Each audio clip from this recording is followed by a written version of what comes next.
Yeah. So how do you know? I mean, how do you know if the returns are going to be there on any kind of specific change? I mean, because there's a lot of different things, right? Like from size of machine to even what type of the same size of machine, right?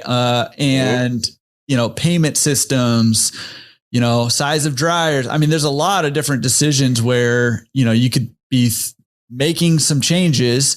And I hear a lot of talk about wanting, everything's moving towards bigger machines, right? That's a pretty big change going from, stores that used to be all top loaders to now we're throwing in 80, 120 pound machines into stores, which was unheard of not that long ago. And this is a big change, but how do you know if the return is going to be there for some of these changes?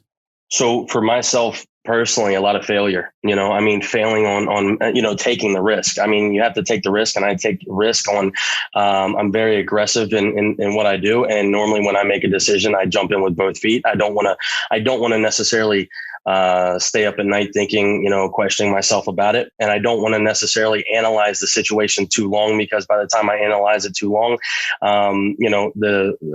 the situation has already changed, or, a competitor or whatever the case may be within the marketplace, they've already made a decision.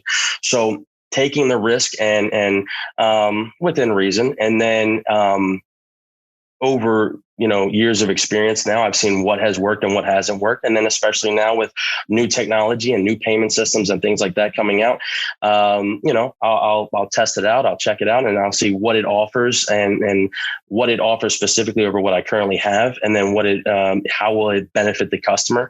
So what the upfront cost is, but then also what the long-term, return is of that. How long is it going to take me? I'm going to put in $50,000 into a card system, and is it going to take me, 2, 3, 4 years to return that? And if I left it as coin or whatever system I already have in the store, how long is it going to take me to recoup that, or maintain?